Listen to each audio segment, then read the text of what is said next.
الحمد لله وكفى وسلام على عباده الذين اصطفى أما بعد فأعوذ بالله من الشيطان الرجيم بسم الله الرحمن الرحيم أحل الله البيع وحرم الربا وقال النبي صلى الله عليه وسلم من طلب الدنيا حلالا مفاخرا مكاثرا مرائيا لقي الله وهو عليه غضبان ومن طلب الدنيا حلالا استعفافا عن المسألة وتعطفا على عياله وتلطفا على جاره لقي الله وجهه كالقمر ليلة البدر أو كما قال عليه الصلاة والسلام سبحانك لا علم لنا إلا ما علمتنا إنك أنت العليم الحكيم اللهم صل على سيدنا محمد وعلى آل سيدنا محمد وبارك وسلم. قابل احترام بزرگوں اور عزیز بھائیوں،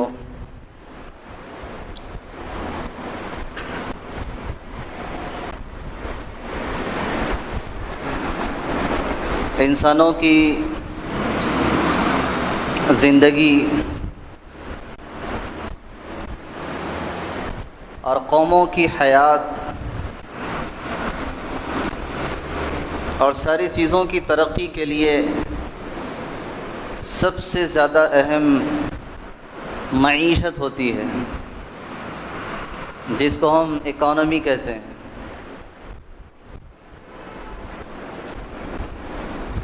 اس کی حیثیت ریڑھ کی ہڈی کی طرح ہے کہ جس پر کارخانے، جس پر کمپنیاں، جس پر فیکٹریاں، جس پر تجارتی منڈیاں اور جس پر بڑی بڑی سپر مارکیٹیں اور جس پر چھوٹی بڑی دکانیں، ساری چیزیں معیشت پر ٹکی ہوئی.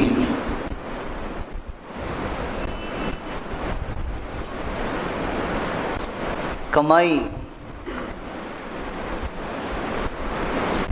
ہر کسی صاحب شعور، سمجھ والے انسان کی تمنا ہوتی ہے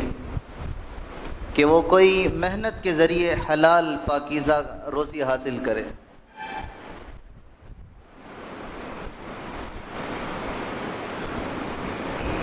دنیا کے اندر بے شمار طریقے پھیلے ہوئے ہیں، رائج ہیں، ہزاروں قسم کے معیشت کے، کاروبار کے، تجارت کے، اور اب تو زمانہ ٹیکنالوجی کا ہے، ڈیجیٹل کمائی کے طریقے دنیا کے اندر وجود میں آ چکے ہیں.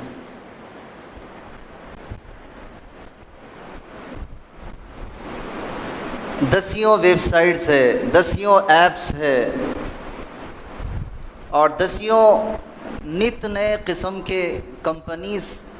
کہ جو نئے نئے آفرز پیش کرتے ہیں کہ ہم سے جڑ جاؤ، آپ کی ترقی ہے، آپ کی معیشت پروان چڑھے گی. لیکن ایمان والے کے لیے سب سے بڑا مسئلہ وہ حلال کمائی ہے،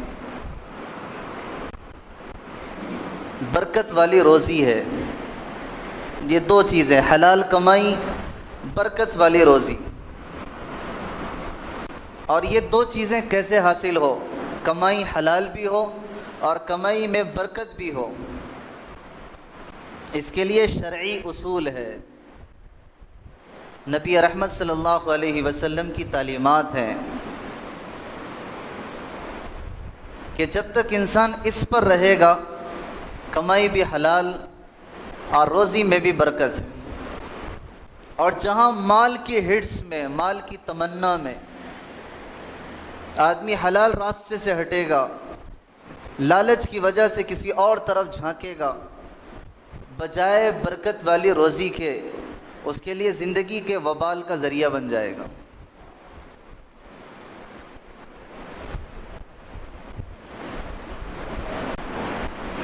سب سے پہلے نبی رحمت صلی اللہ علیہ وسلم نے ہم اور آپ کو متوجہ کیا کہ کمائی میں نیت کیا ہونی چاہیے، ہم کس نیت سے کمائیں، کیوں کمائیں۔ یہ آگے کا مسئلہ ہے، کیسے کمانا، کن چیزوں سے کمانا اور کس پر خرچ کرنا، یہ تو آگے کے مراحل ہیں۔ سب سے پہلا مسئلہ نیت کا ہے کہ ہم کس نیت سے کما رہے ہیں۔ کسی کی نیت یہ ہے کہ ہمارے لیے اب تک ذاتی گھر نہیں ہے، ذاتی گھر بن جائے۔ کسی کی کمائی کا مقصد یہ ہے کہ بچے اچھے تعلیم یافتہ بن جائیں۔ کسی کا کمائی کا مقصد یہ ہے کہ ہمارا بھی سوسائٹی کے اندر ایک اسٹیٹس بن جائے، ہمارا بھی نام ہو جائے۔ کسی کی کمائی کا مقصد یہ ہے کہ ہمارے پاس بھی بلڈنگ اور کار جمع ہو جائے۔ کسی کی کمائی کا مقصد کچھ اور۔ آپ علیہ الصلوۃ والسلام نے فرمایا، من طلب الدنیا حلالا مفاخرا مکاثرا مرائیا، اگر انسان دنیا کے اندر حلال کماتا ہو، حلال، حرام کی تو بات ہی چھوڑیں، اس لیے کہ وہ ایمان والے سے توقع بھی نہیں ہو سکتی کہ حرام کمائے۔ ایمان والا ہو اور حرام بھی ہو، شریعت سوچ بھی نہیں سکتی، توقع بھی نہیں ہو سکتی۔ تو مسئلہ حلال کا ہے کہ اگر کسی نے حلال طریقے سے روزی حاصل کی اور نیت یہ ہے کہ مفاخراً، میں بھی فخر کروں، میں بھی فخر کروں، جیسے شادی بیاہ کے اندر فخر کرتے ہیں کہ میری شادی ان کی شادی سے بڑی تھی، میرا شادی خانہ ان کے شادی خانے سے زیادہ کاسٹ کا تھا، قیمتی تھا۔ تو مفاخراً، فخر کرنے کے لیے کسی نے کمایا، مکاثراً، یا زیادہ جمع کرنے کے لیے کہ اور زیادہ جمع کروں، بیلنس پہ بیلنس، بیلنس پہ بیلنس آئے، پراپرٹیز پہ پراپرٹیز لیتا جاؤں، مرائیاً، دکھلانے کے لیے لوگ بھی دیکھیں میرا بھی کچھ ہے، میں کوئی غریب تھوڑی ہوں، میں فقیر تھوڑی ہوں، میرے پاس بھی بہت کچھ بنگلے ہیں، مرائیاً، دکھانے کے لیے ہے۔ آپ علیہ الصلوۃ والسلام نے فرمایا کہ لقی اللہ، یہ کل قیامت کے دن اللہ سے ملے گا، وَهُوَ عَلَيْهِ غَضْبَانٌ، اللہ تعالیٰ اس سے سخت ناراض ہوں گے، حالانکہ حلال کمایا تھا، لیکن نیت فخر کی تھی، نیت مال کی کثرت کی تھی اور نیت ریاکاری کی تھی، تو یہ اللہ تعالیٰ کے پاس حاضر ہوگا، اللہ تعالیٰ سخت ناراض ہوں گے۔ اور اس کے بالمقابل ایک دوسرا بندہ، من طلب الدنیا حلالا، کہ ایک بندہ وہ ہے جو حلال کمائی، پاکیزہ روزی حاصل کر رہا، نیت کیا ہے، استعفافا عن المسئلہ، یہ میں کسی کے سامنے ہاتھ نہیں پھیلاؤں گا، جو اللہ دے گا وہ میں اپنے لیے خرچ کروں گا، کسی کے سامنے ہاتھ نہیں پھیلاؤں گا۔ ہاتھ پھیلانے سے بچنے کے لیے، مانگنے سے بچنے کے لیے کمائی، محنت۔ تعطفاً علی عیالہ، بال بچوں پہ خرچ کی ذمہ داری ہے، بیوی بچوں پہ خرچ کی ذمہ داری ہے، اہل و عیال کا بوجھ ہے۔ وتلطفاً علی جارہ، میرے آس پاس کے پڑوسی بھی ہیں، رشتہ دار بھی ہیں، ان پر میں خرچ کروں گا۔ نیت بہترین نیت ہے، اتنی بڑی فضیلت ہے کہ آپ علیہ الصلوۃ والسلام نے فرمایا کہ لقی اللہ، یہی وہ بندہ ہوگا جو کل قیامت کے دن اللہ تعالیٰ کے پاس حاضر ہوگا۔ وَوَجْهُهُ كَالْقَمَرِ لَيْلَةَ الْبَدْرِ، اس کا چہرہ 14ویں رات کے چاند کی طرح چمکتا ہوا ہوگا۔ صرف نیت کے اوپر یہ فضیلت ہے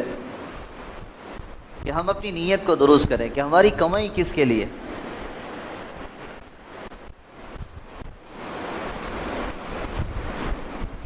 مال کے اندر برکت ہو، روزی میں برکت ہو، اس کے لیے سب سے پہلا ذریعہ حلال آمدنی، ہماری اپنی کمائی حلال طریقے سے ہو۔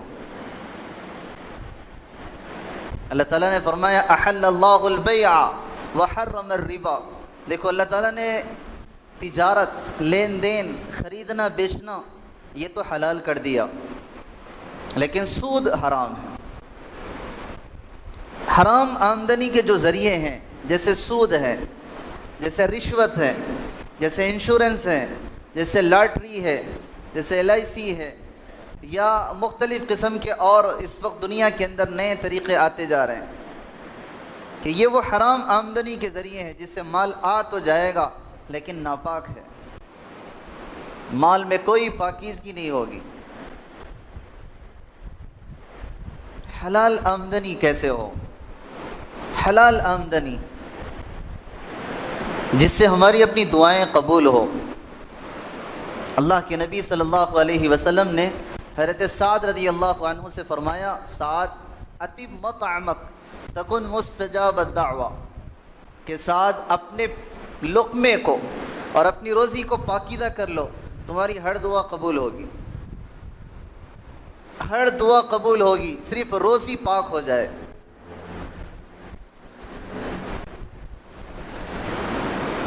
آپ علیہ الصلوۃ والسلام نے فرمایا، من اشترى ثوبا،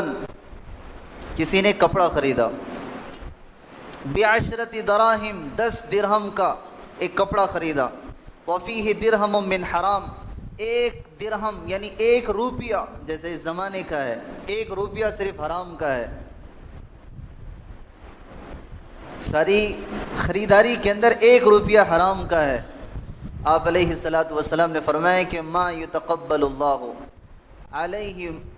اللہ تعالیٰ جب تک یہ کپڑا اس کے جسم پہ رہے گا اس کا کوئی عمل قبول نہیں کرتے۔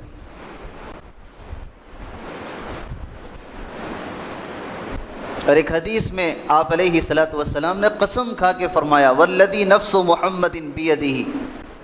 قسم ہے اس ذات کی جس کے قبضے میں محمد صلی اللہ علیہ وسلم کی جان ہے، ان العبد لیقذف اللقمۃ الحرام، کہ ایک بندہ وہ ہے کہ جو حرام لقمہ اپنے پیٹ کے اندر ڈالتا ہے، اور حرام لقمہ پیٹ میں گیا اور جب تک یہ حرام لقمے سے جسم پرورش پاتا رہے گا اللہ تعالیٰ 40 دن تک اس کا کوئی عمل قبول نہیں کرتے۔ وہ روزہ رکھ لے، وہ نماز پڑھ لے، وہ صدقہ کر لے، وہ کوئی بھی خیرات کر لے، ہماری اپنی کمائی حلال پاکیزہ ہو۔ اس لیے ایک بزرگ فرمایا کرتے تھے کہ آدمی جب قبر میں جاتا ہے سب سے پہلے جسم کے اعضاء میں سے جو سڑتا ہے اور جو گلتا ہے اس کا پیٹ ہوتا ہے،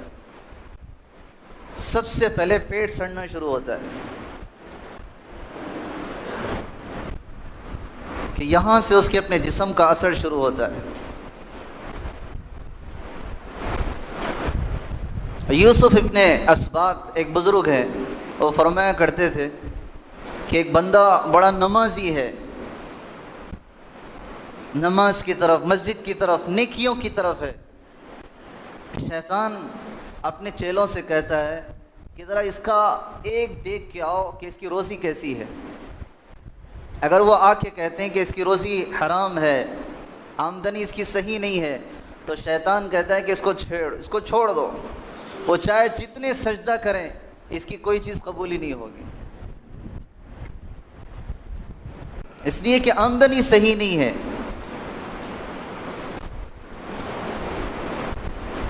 قرآن و حدیث کے اندر جس چیز کی سب سے زیادہ تعلیم دی گئی ہے کہ وہ ہماری اپنی آمدنی پاکیزہ ہو۔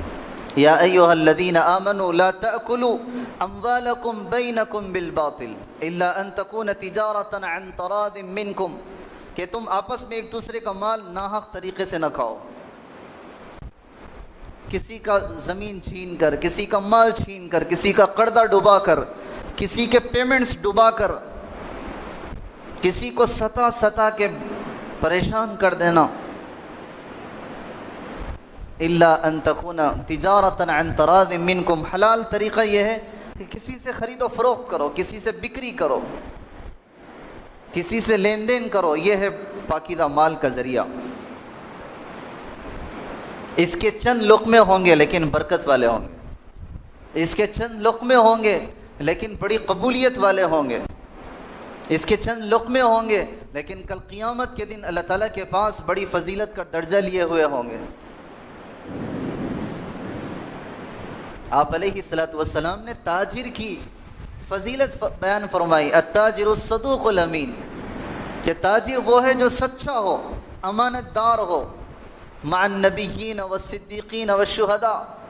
یہ کل قیامت کے دن نبیوں کے ساتھ، صدیقین کے ساتھ، شہداء کے ساتھ. کہ تاجر میں دو صفت ہے، ایک سچائی کہ کبھی جھوٹ نہیں کہتا، اور دوسرا امانت داری، کسی کو ڈباتا نہیں.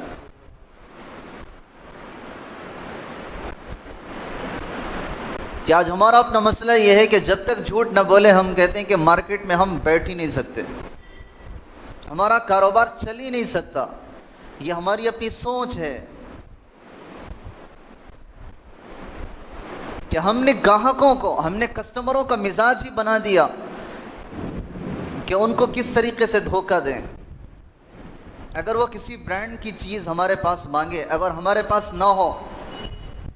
تو ہم یہ نہیں کہتے کہ ہمارے پاس نہیں ہے آپ فلاں دکان سے لے لیں، بلکہ ہم یہ کہتے ہیں کہ یہ 2 نمبر کی چیز ہے لیکن اس سے اچھی ہے، اس کو آپ لے لیں. اس سے کہتے نہیں کہ یہ 2 نمبر کی ہے، لیکن یہ میرے پاس کی یہ چیز ہے جو اس سے اچھی ہے، اس کو آپ لے لو.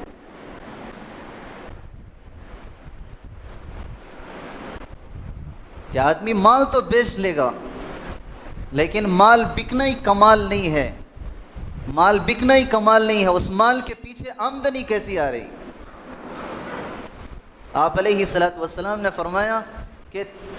اللہ تعالیٰ جن لوگوں کو قیامت کے دن رحمت کی نظر سے نہیں دیکھیں گے، ان میں سے ایک وہ ہوگا المنفق سلعتہ بالحلف الکاذب،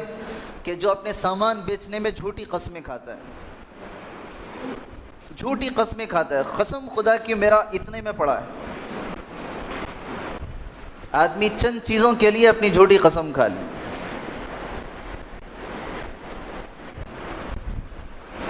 آپ علیہ الصلوۃ والسلام نے ایک موقع پر فرمایا التجار هم الفجار،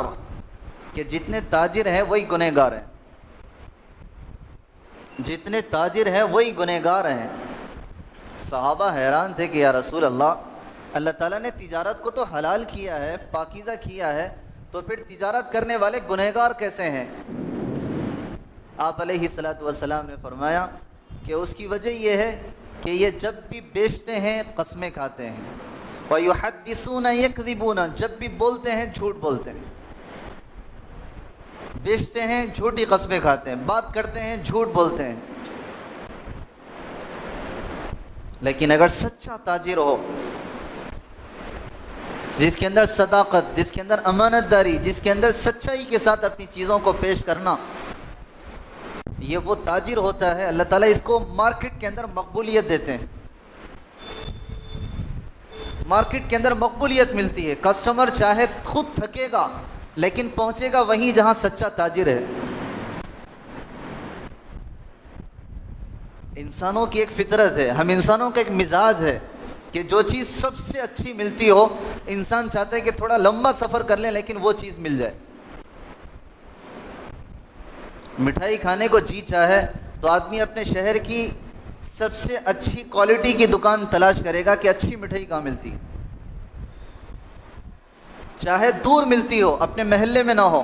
اپنے قریبی ایریے میں نہ ہو، لیکن اچھی کوالٹی کی جہاں ہے سفر کر کے جائے گا لیکن کوالٹی کی چیز خرید کے لائے گا.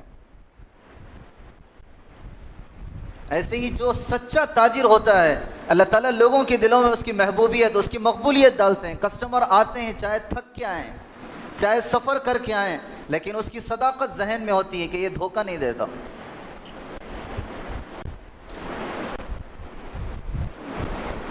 تو یہ وہ تاجر ہوتا ہے جس کی تجارت میں برکت ہے، کہ جو اپنی تجارت اپنے اصولوں پہ نہیں کرتا، شرعی اصولوں پر کرتا ہے، جو اپنی مرضی پہ تجارت نہیں کرتا بلکہ خدا اور رسول کی مرضی پہ تجارت کرتا ہے.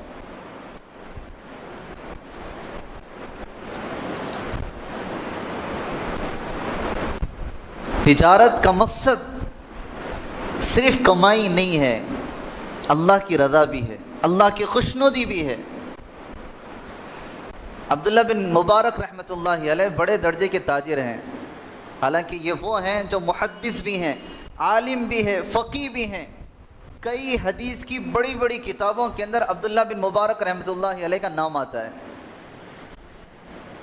فضیل بن عیاض رحمۃ اللہ علیہ نے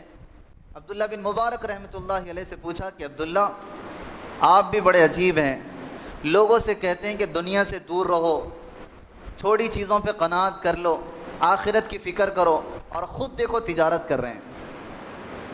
اور خود قیمتی قیمتی چیزیں آپ بیچ رہے ہیں، فروخت کر رہے ہیں۔ عبداللہ بن مبارک رحمۃ اللہ علیہ نے فرمایا کہ فضیل، میری تجارت کا مقصد یہ ہے کہ میں اپنے اہل و عیال کی ذمہ داری جو مجھ پر ہے میں اس کو ادا کر سکوں، میں کسی کے سامنے ہاتھ نہ پھیلاؤں، میرے اوپر جو حقوق ہیں ان حقوق کی ادائیگی کے لیے میں تجارت کرتا ہوں، اس کے علاوہ دنیا کے لیے میں نے کوئی تجارت نہیں کی۔ یہ وہ اہل اللہ تھے، یہ وہ صلحاء تھے۔ حضرت سری سقطی رحمۃ اللہ علیہ تاجر تھے، بازار میں دکان تھی تجارت کی، لیکن آپ نے اپنی زندگی کا ایک اصول بنایا تھا کہ چاہے میرا مال کیسے ہی کیوں نہ ہو، چاہے مارکیٹ کتنی ہی اونچی کیوں نہ ہو، لیکن میں 20% سے زیادہ نفع نہیں لوں گا اپنے مال پر، 20% سے زیادہ پروفٹ میں نہیں لوں گا۔ ایک موقع پر 60 دینار کے بادام خریدے، ابھی خریدے اور چند ہی دنوں کے اندر اس کی قیمت بڑھ گئی، اور اتنی بڑی کہ ایک ایجنٹ، جیسے زمانے کے اندر کمیشن پہ کام کرنے والے ایجنٹ ہوتے ہیں بکری کے لیے، بکاؤ کے لیے، وہ سری سقطی رحمۃ اللہ علیہ کے پاس آئے اور کہنے لگے کہ آپ کے بادام میں 90 درہم کے اندر بیچ دوں گا۔ تو آپ نے فرمایا کہ میں نہیں دوں گا، چاہے نرخ، چاہے قیمت کتنی ہی بلند ہو جائے، کتنی بڑھ جائے، میں نے زندگی کا اصول بنایا ہے کہ 20% سے زیادہ نہیں لوں گا،